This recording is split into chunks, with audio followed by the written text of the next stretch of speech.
quand on voit le contexte argentin et par les pays dans lesquels tu es passé, où tu as redressé des situations financières, en tout cas en l'occurrence en Argentine, catastrophiques, est-ce qu'il y a une méthode, Rami, qui consiste à communiquer, à fédérer, à soulever un peu les équipes? Est-ce que tu considères qu'il y a une méthode, Rami, qui consiste à être capable de passer d'une situation dans le rouge à une situation dans le vert?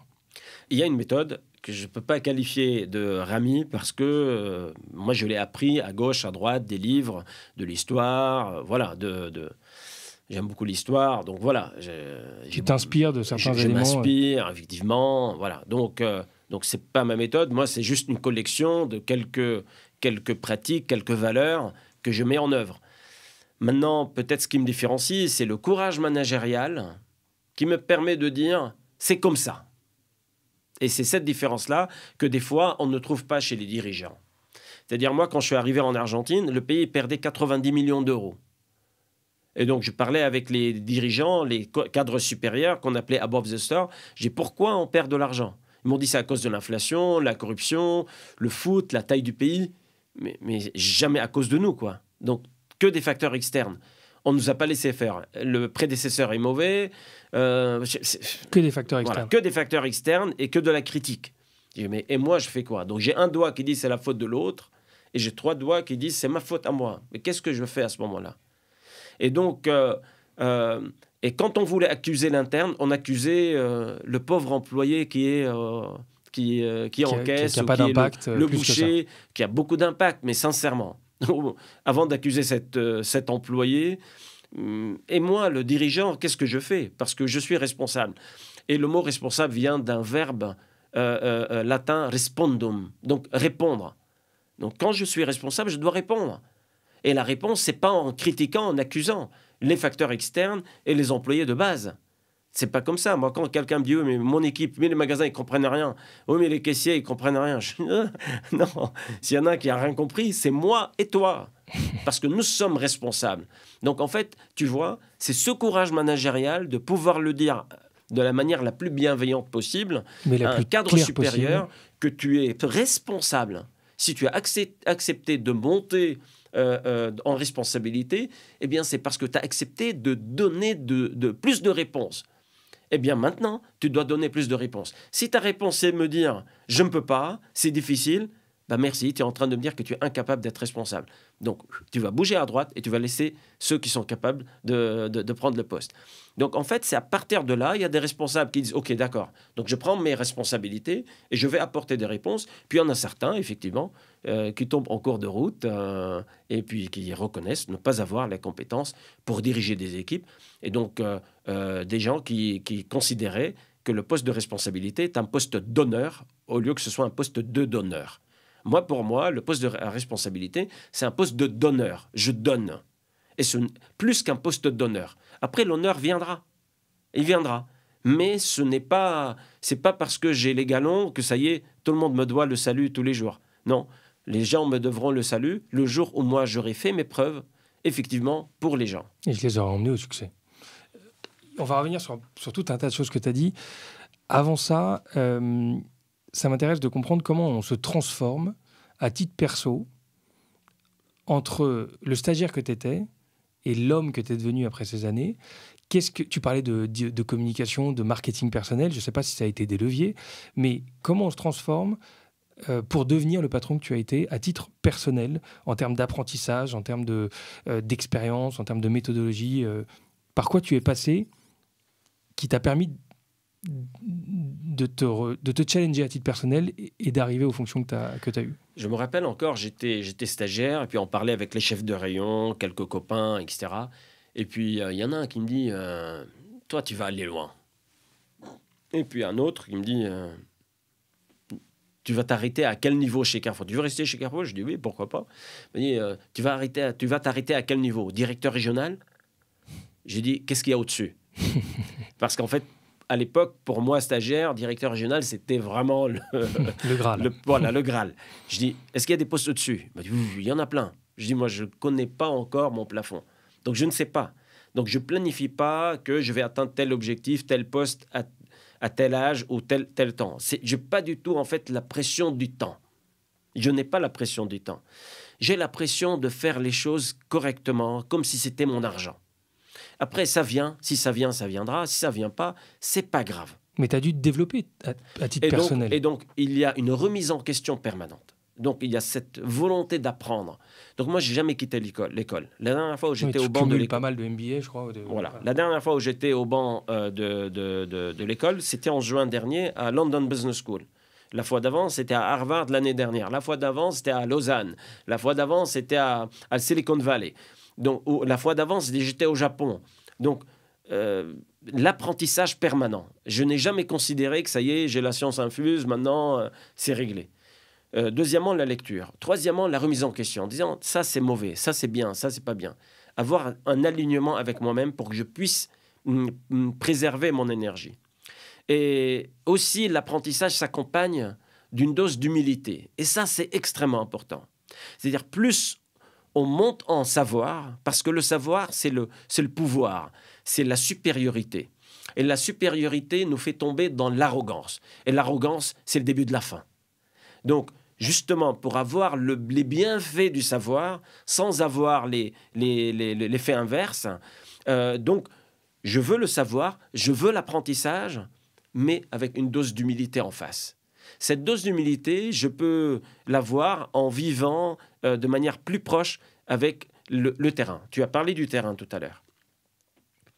Une fois, donc, on a des comités exécutifs avec les dirigeants, etc. Donc, moi, je suis directeur de pays. Et donc, j'ai mes N-1, ce qu'on appelle le COMEX.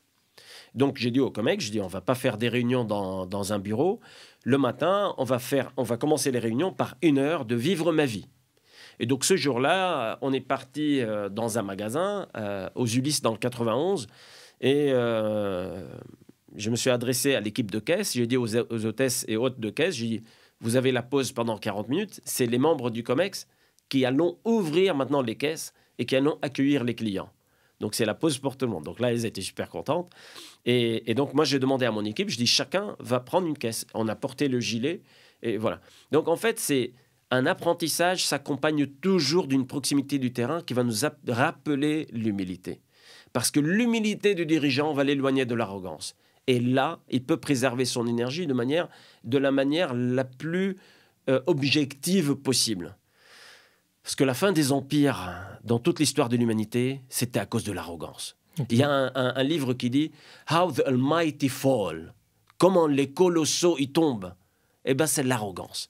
Et donc, on ne le voit pas au début, c'est un vice, une maladie qui pousse dans les sociétés ou dans les gens. Et voilà, dire, ça y est, je deviens intouchable, je deviens machin. Attention à cela. Attention à cela. Il faut vraiment rester aligné avec les valeurs de l'apprentissage et l'humilité pour justement préserver son énergie et l'objectivité de ses actions. Ok, et justement, ça me fait penser... cette partie valeur, elle est omniprésente chez toi. Je pense, toi, tu es très porté sur le management, sur la formation en règle générale. Tu as fondé notamment l'école des leaders au sein de Carrefour. C'est l'entité de formation du management. Quelles devraient être les bonnes valeurs, tu en as peut-être répondu juste avant, mais les valeurs incarnées par un bon manager? Un bon manager, c'est un manager qui écoute. Moi, je considère qu'on peut être tous bons, mais on sait quoi? On sait 15%, 10% de la réalité. Notre cerveau nous permet d'en connaître combien sur notre entreprise, sur la situation, etc. 5-10%. On a un cerveau quand même finalement limité, même si on est les plus intelligents. Je pense qu'on a besoin d'écouter. Je pense qu'on a besoin de faire l'éponge. Je pense qu'on a besoin de sortir de sa zone de confort. Et un manager, d'abord, la première qualité du manager, c'est donc d'écouter. Écouter pour apprendre. La deuxième qualité, c'est le courage managérial. Je pense que nos équipes, les clients, les actionnaires, l'environnement, les institutions attendent des managers des positions claires et objectives. Et pour cela, il faut avoir la nuance, mais du courage managérial. C'est très important, le courage managérial. Un manager doit avoir aussi une éthique indiscutable par rapport aux standards de la société et de l'entreprise. Un manager doit bénéficier d'une qualité de bienveillance, une dose d'exigence, 2 doses de bienveillance. Parce que les équipes, c'est comme dans une salle de musculation. Si je veux me muscler le bras, c'est pas en un seul geste que je vais y arriver. Il faut répéter, répéter, répéter. Et des fois, on perd espoir. Mais à force de répéter, finalement, on y arrive. Et donc, en fait, c'est cette tolérance, cette répétition, cette bienveillance qui nous permet d'embarquer un maximum d'équipes. J'ai jamais aimé prendre un poste et virer tous les managers présents. Moi, j'aime prendre les mêmes équipes, aller chercher le meilleur de chacun. Parce que je suis convaincu qu'au fond de chacun, il y a un meilleur. Il faut trouver cette flamme, il faut l'allumer. Et ça, il faut travailler ça. Et je considère qu'un manager doit avoir aussi cette qualité de disruption. Il faut voir les choses différemment. Est-ce que je vais prendre le même problème de la même manière ou est-ce que je vais sortir et le regarder d'un autre angle? Donc, le manager, il a cette responsabilité. Et la question de l'école des leaders, c'est parti de ces caractéristiques où il y a une hôtesse de caisse en Argentine, elle me dit « J'ai un bac+2, je suis hôtesse de caisse, comment je fais pour évoluer dans la société ?» Je lui ai dit « Votre manager va vous repérer et puis il va vous aider à progresser. » Il m'a dit « Nous, on est 130 caissières. » Mon manager, le temps de nous repérer, il aura déjà changé de magasin. Et ça m'a fait penser à inverser la pyramide et dire, au lieu que ce soit le manager qui va repérer le collaborateur, j'ai souhaité à ce que le collaborateur s'auto-repère lui-même ou elle-même.